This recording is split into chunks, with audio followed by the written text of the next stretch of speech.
Wow, we're here. Good afternoon. Well, what an afternoon. Good afternoon, welcome to today's second session of University in Education Conference. I must first apologize for the delay. As always happens, we're talking about technology today, and lo and behold, our internet goes down, so we can't get on the internet. And then, secondly, the system doesn't work properly. So, that is technology to a T. My name is Isaac Akinde. I am one of the directors of University in Education. Today's session is entitled Artificial Intelligence in Educational Context. Yeah, and I have the immense great pleasure to introduce someone I know very, very well, who's going to be doing the webinar today for us to talk about artificial intelligence in the educational context. So, firstly, what I'm going to ask you is firstly, who are you? What are you about? What do you do? So yeah, thank you. Apologies for the technical difficulties. As Isaac said, obviously we're talking about technology, so all the technology goes wrong. Yeah, so my name is Francis Akinde. I do a lot of things actually. I used to be a head teacher of a special school for learners with autism and associated difficulties.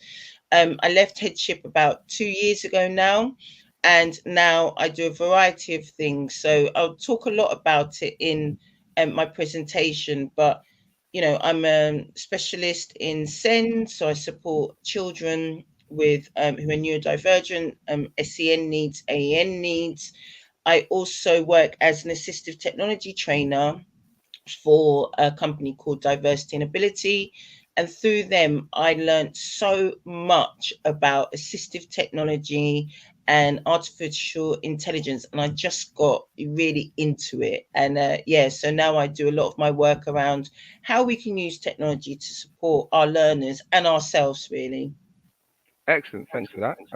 So, how it's going to work is that France is going to do her presentation, and after that, what we'll do is ask some questions after the presentation. So, it's really down to you to tell us what we need to know from as educators, as teachers, as writers, as people who are interested in neurodiversity and how AI can assist us in what we do day to day. Perfect. Okay, so I hope my presentation's working okay now. Yeah, it's looking good, looking good. So I have titled it, we're talking about AI, but we can't talk about AI without talking about assistive technology and how AI is used in assistive technology. So I've titled my presentation using AT and AI to support neurodiverse educators and children with special needs. So first and foremost, on the bottom, you can see it says that I'm an LA SEND advisor, inspector, and a former secondary school head teacher. But really, I like to give you a whole list about myself, okay? Because I do a lot of different things at the same time. And now I know it's because I have ADHD. I get bored with just doing one thing. So I like to do a variety of things. So this is me. So I work across a large local authority supporting children with SEN needs. As I said, I'm also an assistive technology trainer. I'm an anti-racist schools coach for CRED, which is part of Leeds Beckett. I used to be an advisory teacher for another local authority around speech and language and SEND as well. So that was a really interesting job going into schools where children may not have necessarily been diagnosed with SEND, and teachers were really thinking, there's something going on, we're not quite sure. Working with educational psychologists and speech and language therapists, really to identify what a child's needs were. So when I became a head teacher, I completed my MPQH. I already had my master's in education and my SENCO qualification. The reason why I list all of those qualifications and what I want to do in the future. So at the moment, I've just started a postgraduate in education and social justice. And there are so many other things that I want to do, like my diploma in art therapy, my MA in psychology, and my PhD. I faced a lot of barriers to education. I had a lot of people who were just like, oh, Francis, don't you think you're aiming a bit too high? Don't you think maybe you should be focusing on something else? I found it really difficult. Even though I loved reading, I found it really difficult to keep that information in mind. I write lots of notes all the time, but then the problem is I can't read my writing half the time. So I discovered technology and it just completely transformed what I was able to do. I had all these ideas in my head, but getting that information out was really, really difficult. So when I started to work as a trainer with diversity and ability, I had access to all this technology that really opened up my eyes and really helped me.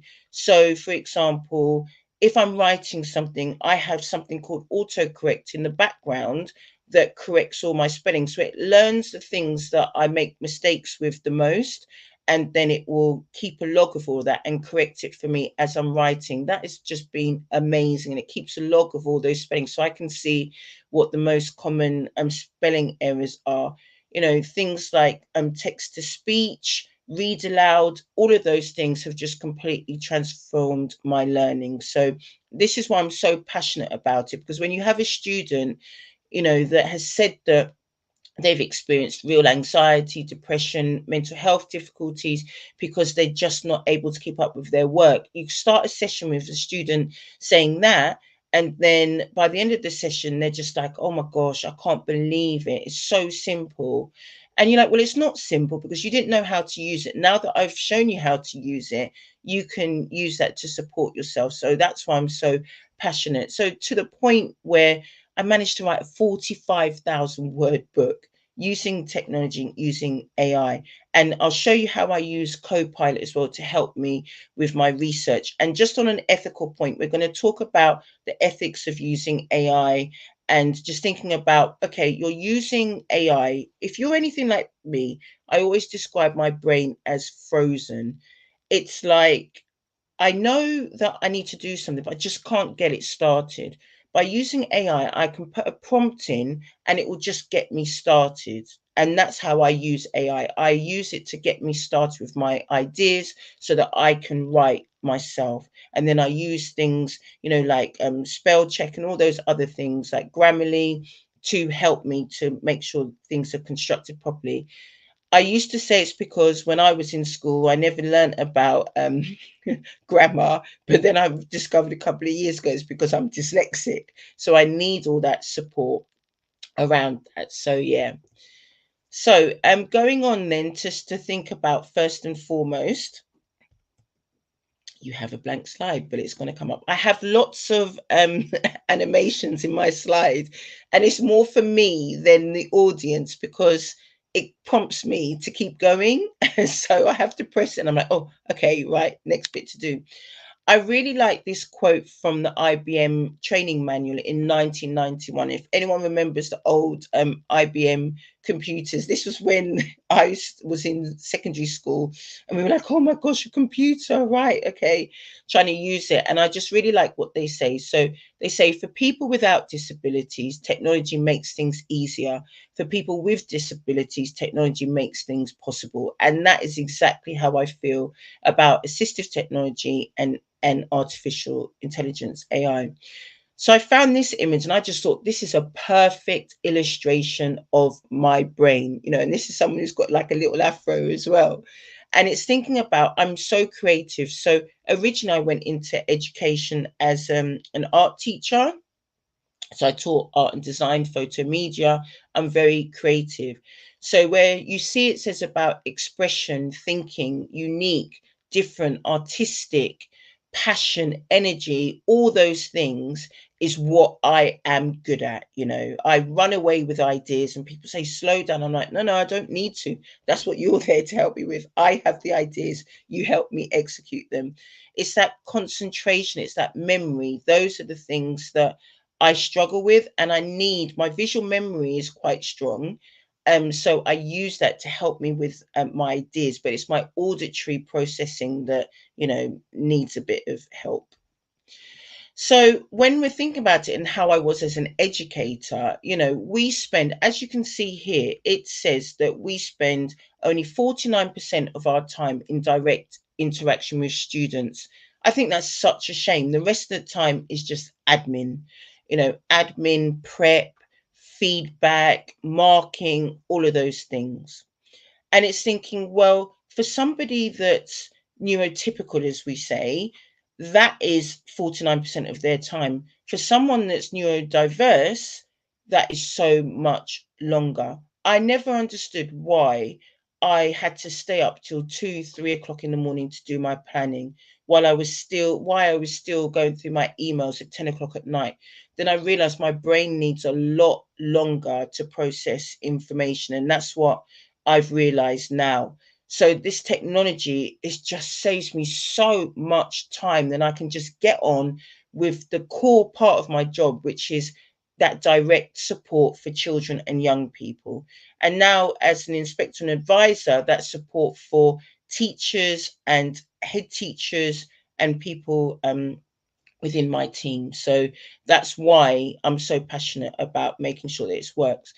And as a SENCO, my gosh, so the two hardest roles I've had in education have been as a head teacher, and especially as a head teacher navigating my school through COVID, and as a SENCO. Actually, I say to people, I found it harder being a SENCO than a head teacher because of the sheer amount of admin work there was to do and the fact that that was all on you. As a head teacher, I was a great believer in delegation, supporting people to learn how to do a job and, monitoring them to get that job done. But, that's distributed leadership. That's how it should be. It should be about training other people up to do something. But as a SENCO, you are on your own. Unless you're lucky to have, admin support, that is such a hard job where you're expected to be everything to everyone and you're doing it by yourself.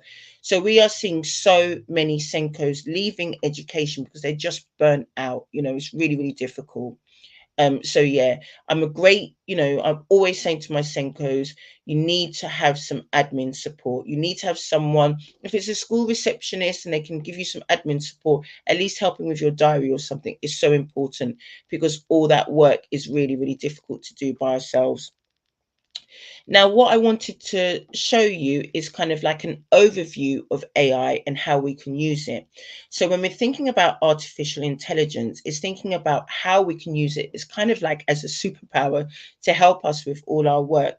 But there are also some challenges around that, and that is around, the ethical nature of it. So like I said, looking at ethical use of AI. So what does that mean around plagiarism and integrity?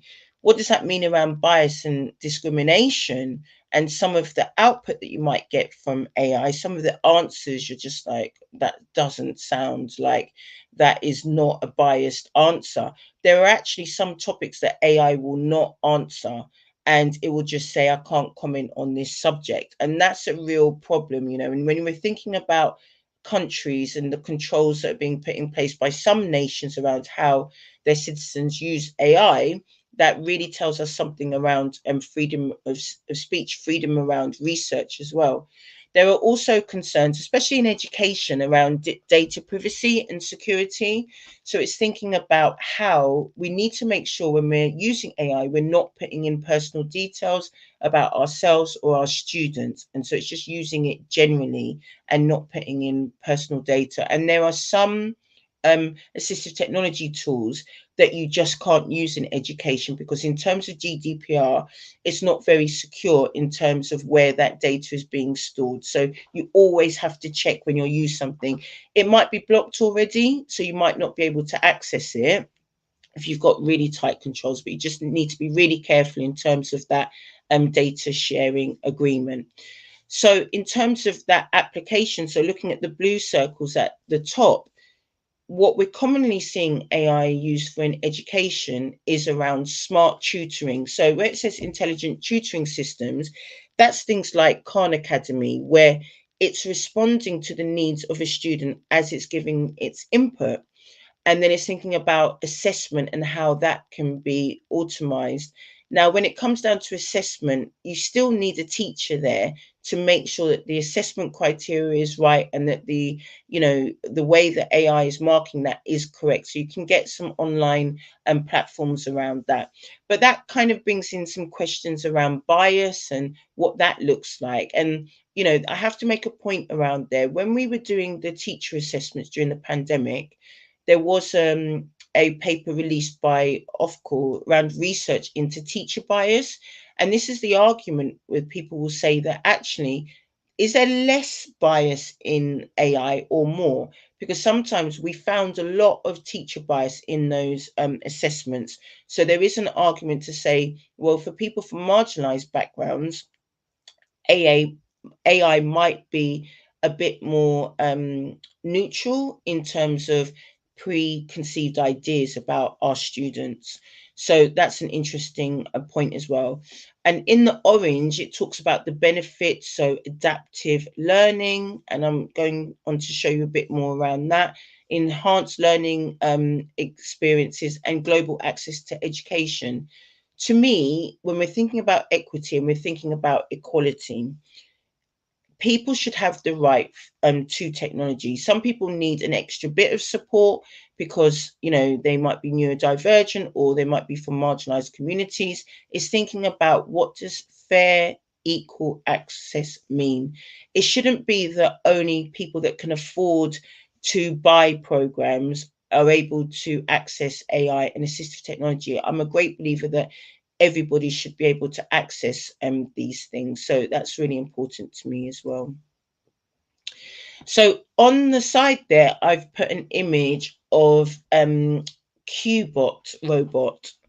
And this is a robot that's being used in education to support students with emotional regulation. So when it comes to supporting your students with SEND, and it might not be that they've been diagnosed with a SEND need, it might be that they're experiencing some anxiety. And we know that anxiety affects our working memory. So a student that is anxious, because it might be that they're thinking about some other things that they've got going on at home. They might be worried about domestic violence or something else like that. That affects our working memory and our ability to learn. So robots like this, again, what they're saying is that they don't have that bias in terms of, if you're speaking to a teaching assistant who might not be trained around mental health support, using a robot can really help children with their emotional regulation. So lots of schools, we're saying AI, it's not the future, it's now. A lot of schools are using robots already. So, we're used to robots in hospital schools for children that can't attend in person, but we're also using robots to help children to learn and to support their emotional regulation. So it might be something around, they've had a disagreement with a friend and they don't know how to deal with that. So they're asking the robot what they can do around those things. So these robots cost about £7,000. And then there's like a £2,000 a year license on top of that to support with that. And the thing is, that's the argument that you have when you're supporting children with SEND around support assistance, because obviously people are worried that these robots cost like a third of the price of a teaching assistant. So some schools may be using them instead. But as you can see with this picture, I've deliberately chosen this picture because you've still got somebody there. You've still got somebody that's monitoring, and that's really important as well. So I've also put an image here around traditional learning versus adaptive learning and what that looks like. So when you think about traditional learning, and as I said, the amount of time we have to take on preparing lessons, editing things for our students. So what people are saying is, when it comes to traditional learning, we have to find the content, we have to organize the content, we have to edit the content and respond to the student. And what students do is everyone gets the same content. If you miss a concept, you're left behind. Everyone moves at the same pace. Okay, this is what we're saying is for the majority of learners. If you're a learner with SEND and you're not able to move at the same pace, you're likely to be left behind. So AI and assistive technology can be used as a way to help people catch up and keep up with their peers, because you see those difficulties around social, emotional, mental health needs when the gaps between children with SEND and their peers widen. So what we're saying with adaptive learning and using technology around that is, the instructor, the teacher decides what to teach, and then they coach, managing and engage students because the content's already there. And then the tech helps them to find the best content, links concepts to content, adjusts based on content and student success. So it's taking off away that kind of onus on the teacher to do absolutely everything. And we're very limited in ourselves. Even if we're experts in our fields, we still don't know everything. People say that I'm a SEND expert. I don't know everything about SEND. I know from my own experiences, the students that I've had and the schools that I support, but I don't know absolutely everything. So AI gives us all this access to additional knowledge that can support everyone. And then it's thinking about how we personalize that. So it's helping us to get personalized plans for our learners. They're able to skip concepts that they know, get recommendations, and master all concepts. So the book by the founder of Khan Academy is really, really good. And he talks about AI and how he's integrated it into the Khan Academy platform and how they use it in some whole school districts in America to teach children that can't access school or marginalized groups and people that are behind in their learning. So it's another discussion to have when we're talking about students that aren't in school and what that looks like for remote learning. Excuse me, I'm just going to turn the light on because it's just the nights are drawing in and it's getting a bit darker. So when we're thinking about that, and as I said, it's that ethical consideration. So I've put on, like, you'll get all of these slides after. It's thinking about the fairness, reliability, transparency, privacy, accountability, oversight, inclusivity. And another big consideration is that environmental well-being. AI generates a lot of energy. It takes a lot of energy for the output to work. And it's thinking about that ethical side of it in terms of, the environment and what that means. So that's something to consider as well.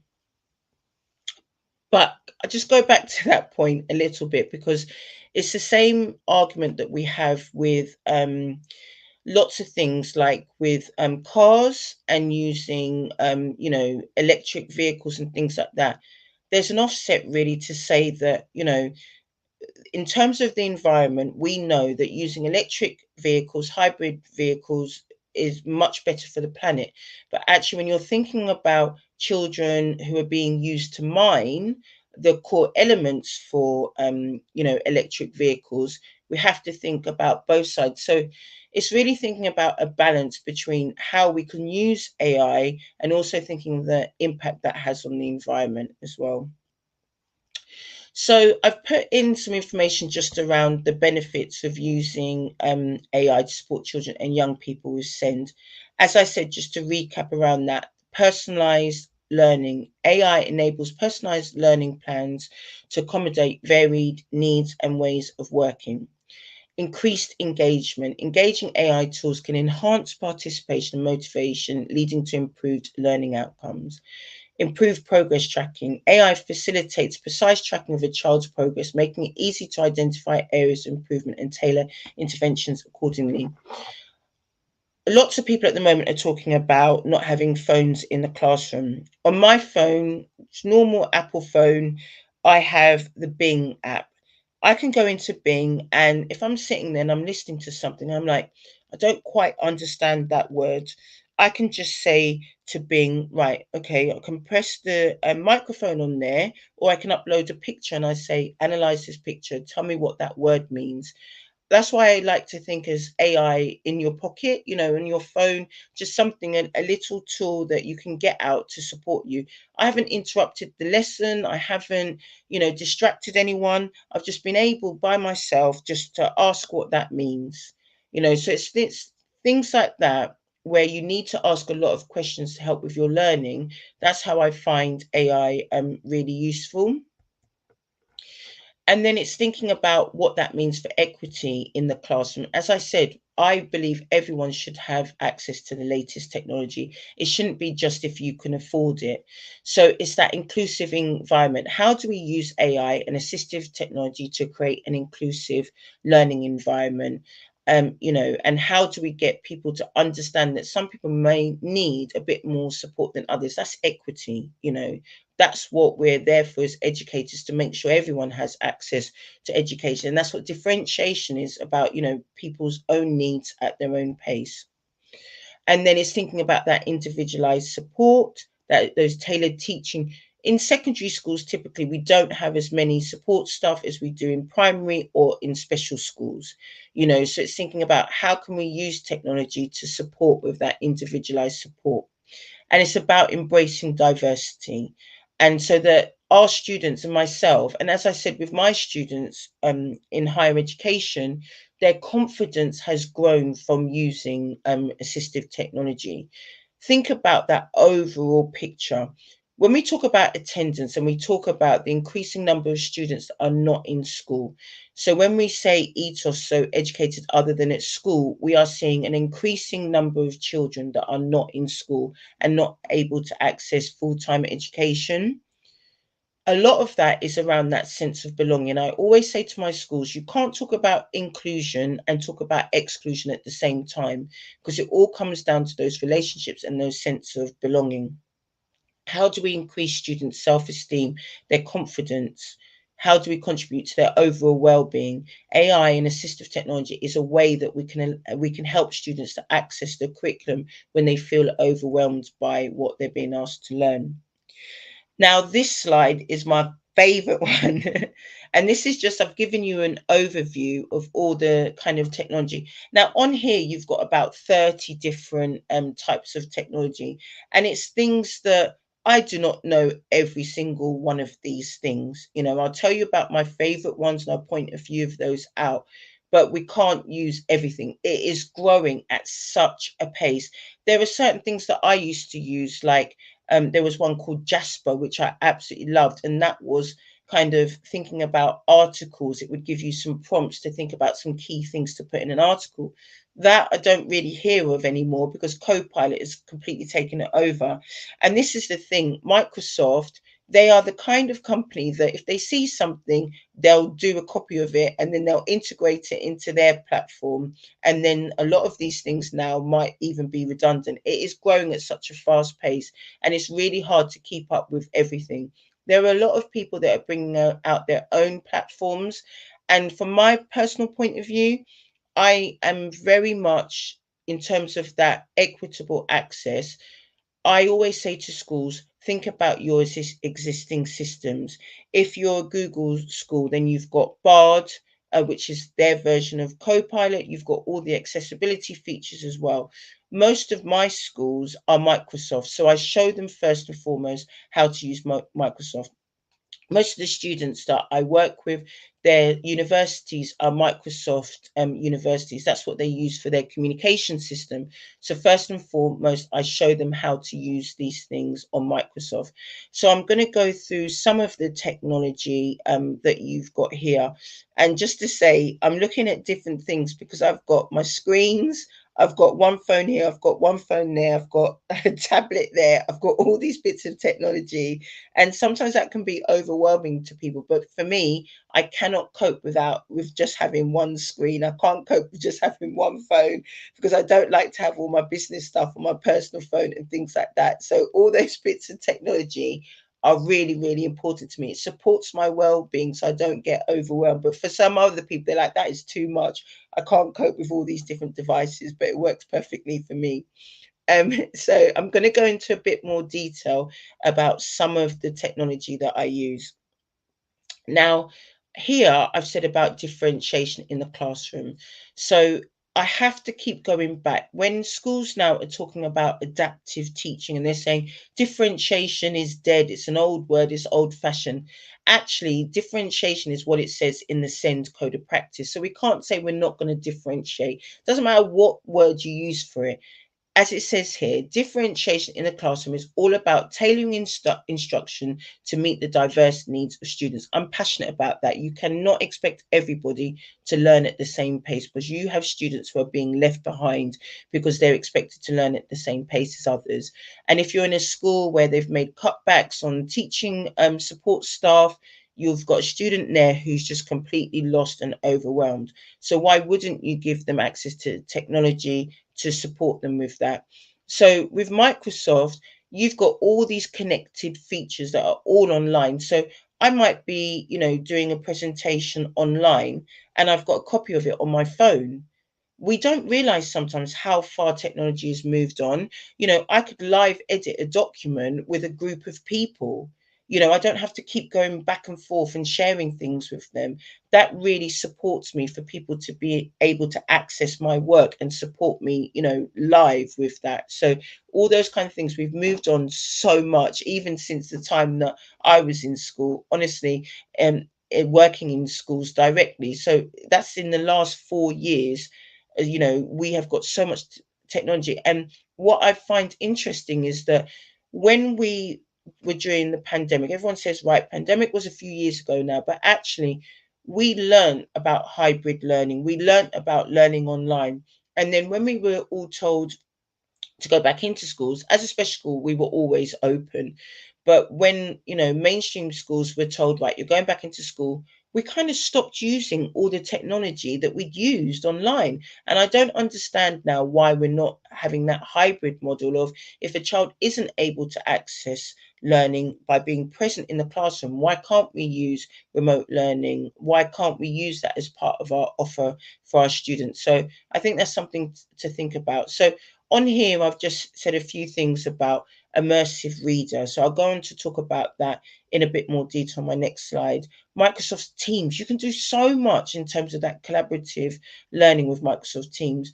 I was in something yesterday and they said, oh, let's create a WhatsApp group. And I was like, I don't want people contacting me night and day.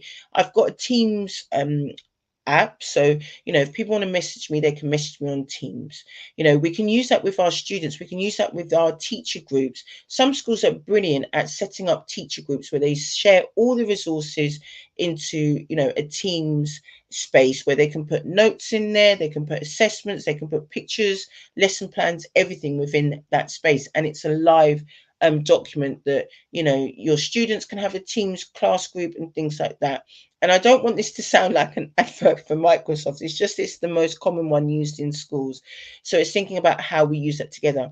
When I'm organizing my thoughts, I take notes, I send that to my support assistant, and then she types that all up for me on OneNote. So then when I go into OneNote, I can look at one particular school and I've got all the notes on there. I've got all the documents and everything. I can just go on my phone and just look at all the things to do with that school. That has helped me so much. And having that additional device where I can do that has really helped me as well. So, as I said, these features you can get on other platforms, but I use Microsoft. That's why I'm talking about it. This symbol, sorry, when it's cut out, it hasn't cut out too neat. It looks like back from about 20 years ago when we used to do cut out, but because I took the background off. But it's thinking about those accessibility features. So I use Microsoft Edge as my browser, and because I've got Copilot automatically built into that, I can use the features like making text larger, read aloud features, alt text for images. It will do that for you. And this is the thing now, we have to make sure we're putting alt text on our images when we're doing things online for people that have got accessibility difficulties, challenges around that. You can use separate platforms where you can upload a picture. So there's one called Alt Text AI. You can upload a picture and it will make a paragraph for you automatically. So there's no excuse when we go on social media not to put alt text on there. Screen readers support, text contrast, all of those kind of things are really important. And I was saying to you about Immersive Reader. When you go on to Microsoft Edge, you'll see this symbol there, which is the Enter Immersive Reader. You might not see it straight away, so you might need to change the link and write read before you put in the web link. Read, what do you call it? Colon, whatever it's called, the 2 dots. See my grammar, 2 dots, and then put in the web address, and that will pull it into Immersive Reader. That will take off all the background noise. So with the slide, the way that you see it now, on the internet, you might have lots of images in the background. You might have a pop-up advert or an advert on the side. It will take off all the background noise and just show you a clear screen. You can change the colors around that. So you can make it a yellow screen, pink screen, whatever that is. You can have different voices to read aloud and all those kind of things. It's using AI to predict what you need. And this is what I'm saying. AI and assistive technology go hand in hand.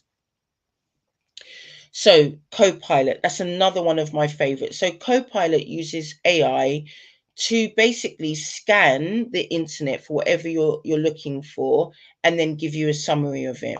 So as I said, when I'm thinking about how technology can support students with special needs, I'll show you something that I did this morning where something happened and I was able to create a social story or like a story on Copilot, and I told it the scenario and it wrote me a story. Then I said, right, can you make me some images to go with this? Because it's thinking about that visual, those keywords, things like that. And it made me a story.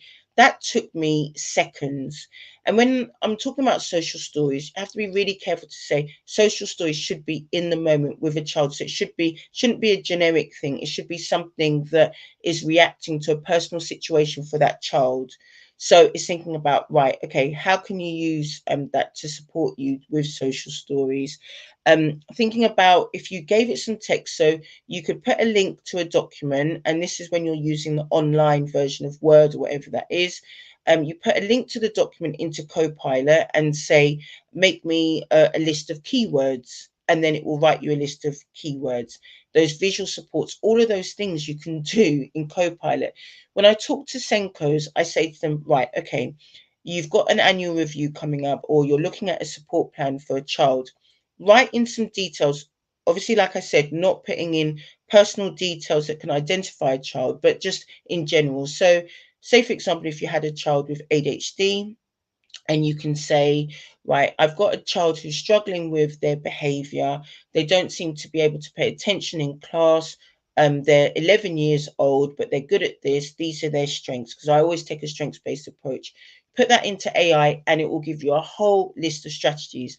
Then you can say, right, modify those strategies for me, because he doesn't like, it might say, oh, think about breaks, rest breaks, and you might say, oh, they don't like taking breaks where they go outside, so it will give you some alternatives.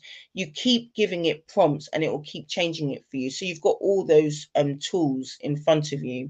It's thinking about the communication tools we use. It can help you to write scripts and things like that about a situation, and it makes it easier to collaborate with people as well. Again, when you're thinking about case studies, you could ask it to do you a template for a case study. You could ask it to do like a letter to send out to parents. So if you're using something like Arbor as your school MIS system, Arbor uses AI and it can write you a letter. You can say, oh, people keep parking outside the school, common problem. People keep parking on the yellow lines outside school. Write me a letter to say to parents that this is dangerous, and it will write you a letter. That's from your school MIS system.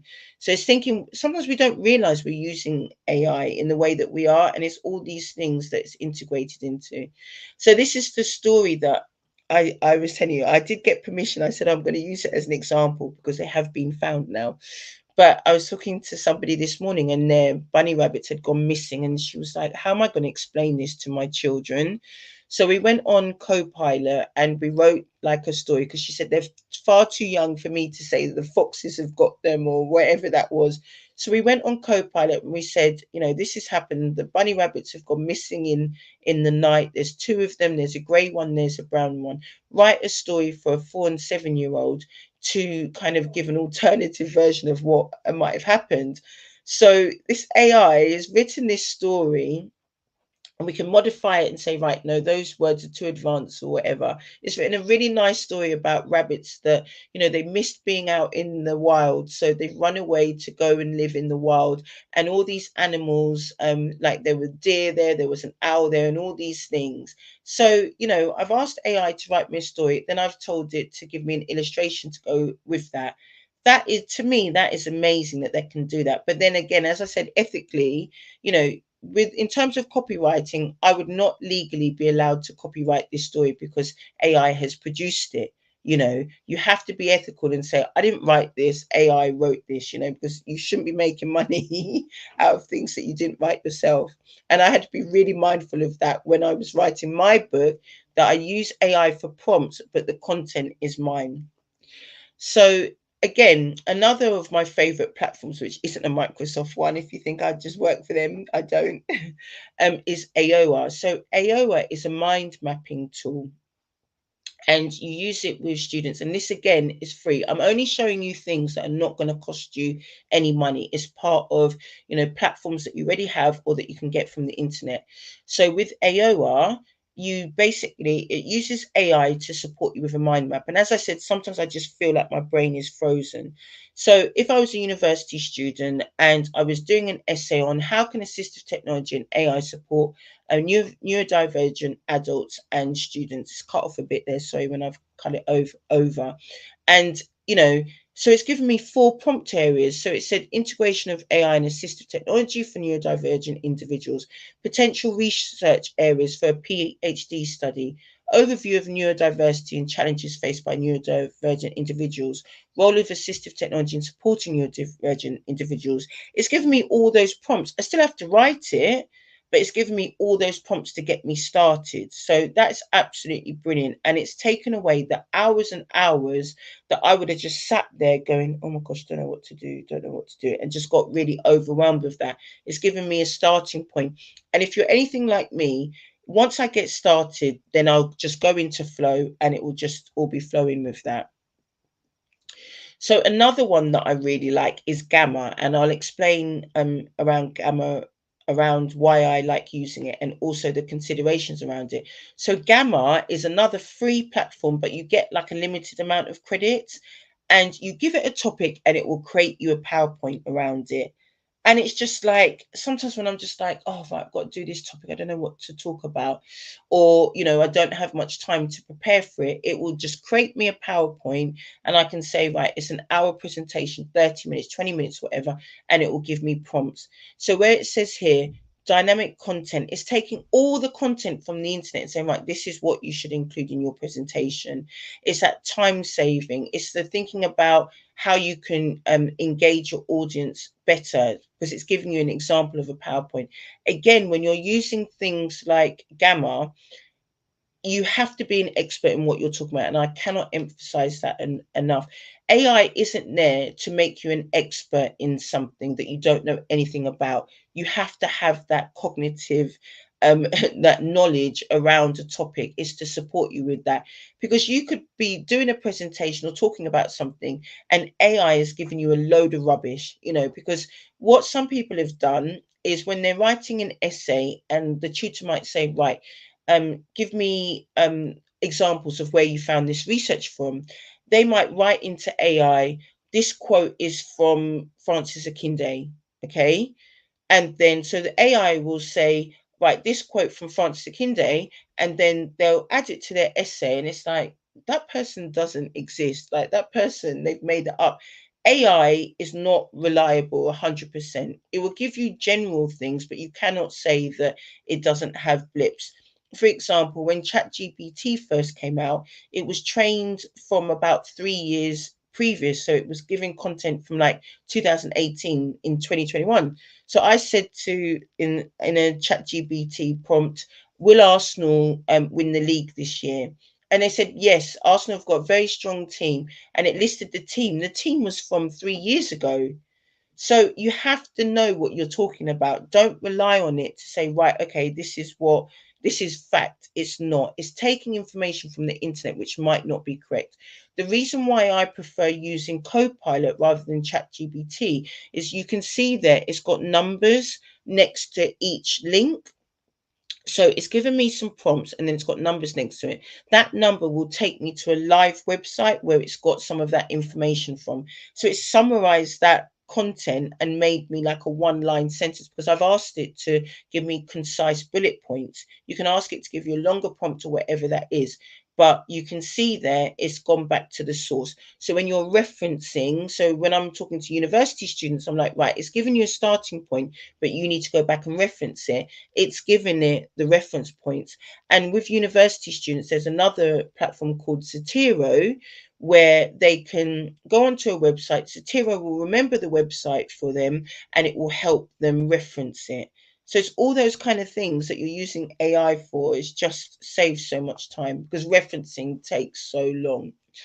So when I was talking about Gamma, this is what I've created on Gamma. So the first part of the presentation is what I've created myself. This part, I said to Gamma, right, do me a presentation on AI. All right.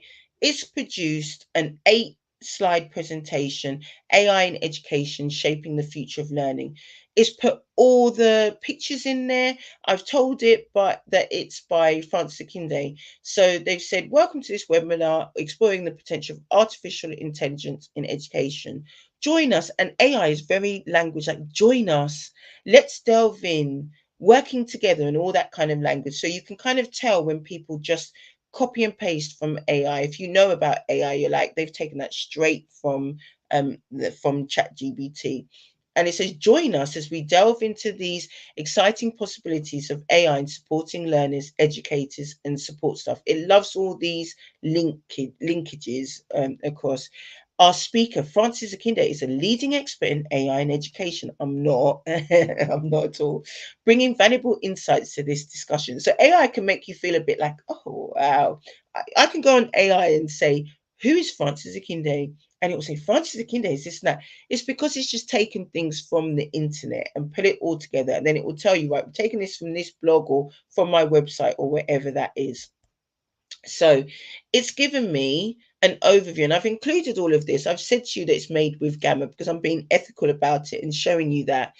So it said, potential benefits of AI in teaching and learning. So it's given me prompts, personalized learning. And I have to say to you now, I created this after the PowerPoint that I've done before. I've used that PowerPoint for a couple of years now. So just so that you know, this is the one I created, and then this one here is the one that Gamma made. But you can see it's quite similar. Personalized learning experience, improved accessibility and inclusivity, enhanced feedback and assessment, streamlined administrative tasks. These are things that I would say, but I don't talk like this. So it's really interesting to see the accuracy of it. It's gone on to talk about how you can use it to support neurodivergent educators, supporting parents, carers, and support staff. If you're somebody that just needs some prompts to talk about your topic, Gamma is amazing. But as I said, you need to know what you're talking about. It's giving you a starting point. Practical strategies, and sometimes the pictures are a bit dodgy as well. But again, I've told you about the robot, and it's done a picture of a robot with children there thinking about how robots can support them. Considerations of AI. So I talked to you about ethical implications. It's done it there. Energy consumption, ethical implications, sustainable practices. That's all made in Gamma. So a PowerPoint that I've presented to you would take me a couple of hours to do because I get into details and all the animations and stuff. This has done this in probably about 30, 40 seconds. It's just given the output. And it's given me, a whole pyramid, a diagram there, challenges and obstacles in implementing AI, data privacy and security, which I said to you already, bias and fairness, which I said to you already, cost and accessibility. So it's a great way to check yourself and make sure that you haven't missed out any content. And then moving forward, another image is given there. And as you can see with the AI, someone's got legs, but not the top half. AI isn't quite there yet in terms of those images. Some of it is, other bits it's like a bit scary. So it's talking about collaboration, ethical implementation, equitable access. Again, I haven't read through this properly, but it's all the things that I said. So that's why it's thinking about both sides of how it can be used. So when it comes to ethical considerations, my PA always makes me put this slide in. I managed to write a 45,000 word book, and I keep saying it over and over because a couple of years ago I would never have imagined that I would have been able to do that. I was really fortunate that as I was writing my book, I had an assistive technology. I have one for myself, technology trainer called Tim, and he works for the same company as me. And he would help me and showed me how to use things like Dragon Dictation. Pete Woodby yesterday was talking about how he couldn't write a whole book just in one go. He's a best-selling author, but he was talking about how he writes notes on he might write a little note on his phone or something else like that, and he said he does it in 10-minute bursts. That's the same for me. I might be able to do a long bit of content, but the spelling would be atrocious. You can't see now, but I've got Grammarly in the corner. It's telling me I've got 74 grammar points that I need to pay attention to on another document, and it will just run in the background. I could not have written this book without Grammarly. I could not have written this book without my technology trainer and without my developmental editor, who is constantly helping me use assistive technology to write it. This is why it's so important to me, because someone like me, I know I'm intelligent, I know I've got the potential, but I have um dyslexia, I have ADHD. So that's why you hear me pausing sometimes, because those words don't always come out. Once I start flowing, I flow, but it's just what can you use to support your students so you can really help them to succeed and help them with their potential. That is so important. And I get emotional about it because I'm just like, I could not have written this book a couple of years ago. But because there's so much technology out there now, that's how I was able to do it, to the point where I've been able to start an online community that I've just finalized the CIC today. Because a lot of us, we we don't have full-time jobs, or we struggle in jobs where it's like, all right, you need to do this, you need to do that. We're like, no, I'm going to do it myself. So we tend to try and do things ourselves. We're entrepreneurs. We know that with ADHD and dyslexia and lots of other neurodivergent conditions. So it's thinking about all this technology and how that can help us. I had to write a business plan the other day, and I was just like, oh my gosh, there's so much to do. I went on to Copilot and I said, give me the outline for a business plan. Then in Microsoft, it had a template for a business plan. So all those two things together, it's not going to tell me exactly what I need for my CIC, but it will help me to prompt it. And sometimes I'll just say to it, I'll put in something that I wrote and I say, does this make sense? And it will say, no, it doesn't make sense. Try changing this bit, or this is an updated version. I'm like, oh, and I talk to AI. I'm like, oh, thank you. My kids are like, why is it can't? It's not. It hasn't got emotions. But I'm like, I want to keep them being nice. So, and that's the thing with students. Let's say, for example, you've got a student that's got autism, or somebody that's querying something. They don't want to ask a human. So they might go into AI and say, is this a kind thing to say? And it will give it links. That's why I use Copilot again. It will give it links to other websites, like might be the Anti-Bullying Association or something like that. And it will say, try saying this, or this is how you make friends, or something like that. So I kind of joke that AI is like one of my mates now. Like, I'm going to ask it questions and give it scenarios and say, what should I do about this? But yeah, so I'm happy to talk to anyone. People know me. Like, I say my husband talks a lot, but I think I don't know who's worse out of the two of us. But yeah, we ran a little bit over because we were late to start. So I've just caught up a few minutes, but we've got about 10 minutes left for questions.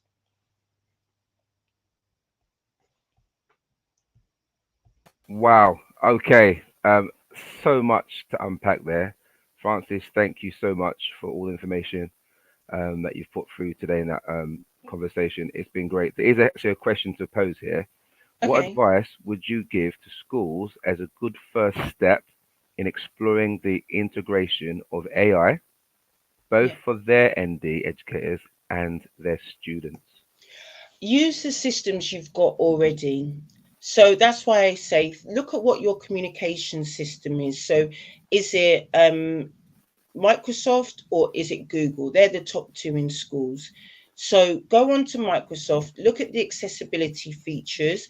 With Microsoft, you can look at Microsoft Learn, and I put some links into that as well. And it shows you how to use the accessibility features in Microsoft.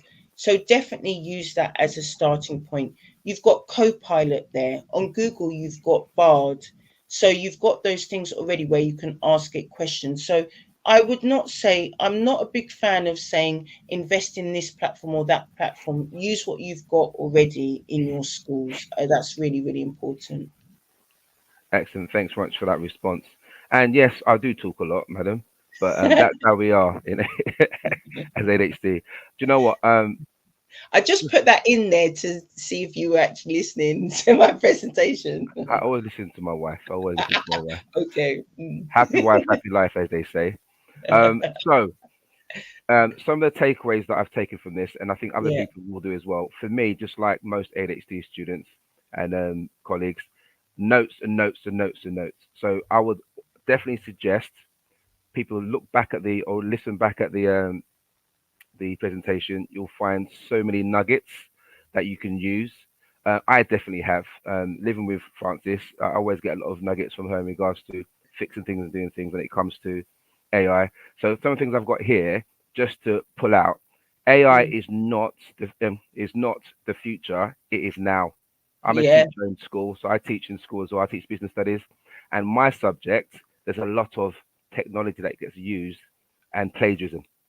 So some Mm. of the software that my students use, I've got to really check them and say, look, have you used AI? Because I can check. I can check Yeah. if you used AI. Yeah. So they've got to be very careful because, like you said, ethical and all those kind of things that to do with AI. Is it your writing? We've got to be very clear that Mm. it's yours and not someone else's. So be very open about what you do with AI. It can be very dangerous, and and and and it could really harm your future if you use it in an incorrect way. Some other Absolutely. stuff Can that I I just thought, say, sorry, can I just say a point on that? Because yeah, I've started a university course now, and this is the thing with universities, they're using things like Turnitin. So if it shows that you've got content over 20%, they think it's not yours, then you're going to fail that course. So yeah, it's really, you really have to be mindful that it's not, it's not foolproof. Okay, you can change certain words and things, but it's just that ethical nature of it. You can only get so far by bluffing. You yeah, need to be able to do the work yourself. So yeah. that's really important. And then just on top of that, some of the things that you mentioned in your talk today, traditional learning versus adaptive learning. So using adaptive learning can be very useful as a teacher in classroom because some Yeah. of the AI tools you can use in class can really help those who are neurodiverse in your classroom. So that's one Yeah. thing that I took from the session today. And also some of the benefits, personalized learning, increased engagement, improved progress tracking, helps confidence in students. I use it in my classes a lot because with my students, I've got a school which has got, like I said, a lot of neurodiverse students. So I've got to be very vigilant and very open to how I teach my students. And some other things that obviously which we need to think about when we're talking about what you've discussed today is the using some of those tools for the good, like Gamma. Yeah. Definitely, I definitely use. It's amazing, but be very careful to make Mm. sure that you check your information. Yeah. Yeah, as Francis said, it can give you an amazing PowerPoint, but some of the content could be old. It could be incorrect. So definitely have a look at what you're using when you're using AI. I use it as well in my educational background and that kind of stuff. So definitely do that. But you know what, Francis, it's been amazing. Thank Spending time with you. you is always great. even when it, even when Really? it comes, You can see, I have to make a point on that, right? We're in the same house, but we've got separate studies because we cannot spend that amount of time. So nice try, but I know you're lying. no, but on a good note, the thing is, things such as Copilot, Yeah, Gamma. One of my students used Quillbot. That's another one that is used yeah. quite often. There's lots of different things that you can use, but we've only got like 30 seconds left. So Yeah. I would like to just thank you for your time, for your Thank you. expertise, and I guarantee that a lot of people listening to this will definitely learn a lot and get a lot out of it. And make sure you do share. This is New Universal Education. Please log on to our website. Make sure you see what we're doing. We are going to be doing lots of stuff in the future. And with people like Francis and other people we've had over the week and the week coming, you're going to get a lot of information from us, which you can really use to support other neurodiverse people. Thank you very much. Appreciate your time. Thank you for having me.